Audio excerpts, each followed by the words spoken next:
आगे देखिए ख़ारान हमारा है अगला टॉपिक मराहिल तस्दीक तस्दीक के मरले यानी कि जब इन आयात में गौर किया जाए तो ये हकीकत खुल कर सामने आ जाती है कि आयात और रिवायात की रोशनी में तस्दीक को गवाही के दो मरले हैं।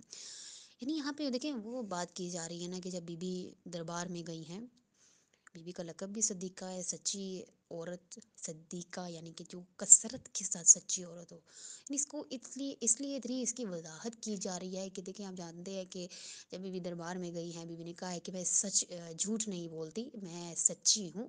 यानी बीबी को खुद कहना पड़ रहा है। तो इसलिए इस सिद्दीक़ा के लफ्ज़ की इतनी वजाहत कर रहे हैं कि सिद्दीक़ा आखिर कहते किसे हैं, कि जिन्होंने बीबी पे नाउज़ुबिल्ला इतना ये जो इल्ज़ाम लगाया कि बीवी झूठ बोलती हैं नाउज़ुबिल्ला, तो उनके लिए ये इतनी वजाहत कर रहे हैं ताकि असल में ये जाने कि सिद्दीक़ा कहते किसे हैं। फिर देखिए कह रहे हैं कि कभी अल्लाह और इसके पैगंबरों और कुतुबे समावी की गवाही और तस्दीक लसानी होती है, अमली नहीं होती, और इस अमर की तस्दीक करता है कि हर हाल में अल्लाह अल्लाह इस पर निगाह है, इसकी खलवत और जलवत इसके आमने सामने है, फिर भी वो गुनाह और नाफरमानी करता है। उसे ये भी मालूम है कि अल्लाह की तरफ से उस पर हकूक़ की अदायगी वाजिब है।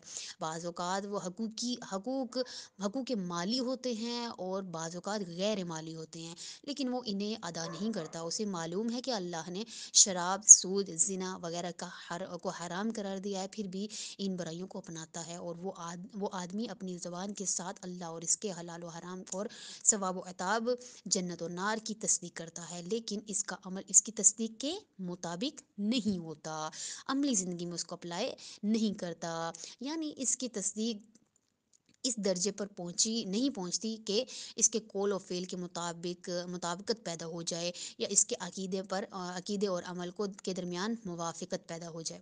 लेकिन जो सिद्दीक होते हैं वो हक़ का अकीदा रखते हैं, इस पर ईमान लाते हैं और इन अकायद की रोशनी में अमल करते हैं। ऐसे लोगों की तादाद हर ज़माने में और हर जगह बहुत ही कलील होती है, कम होती है, जो सच कहते हैं और सच करते हैं। तो यही था क़ुरान आप लोगों ने पढ़ के आना। इंशाल्लाह कल की क्लास में मुलाकात होगी, तब तक के लिए खुदा हाफिज़।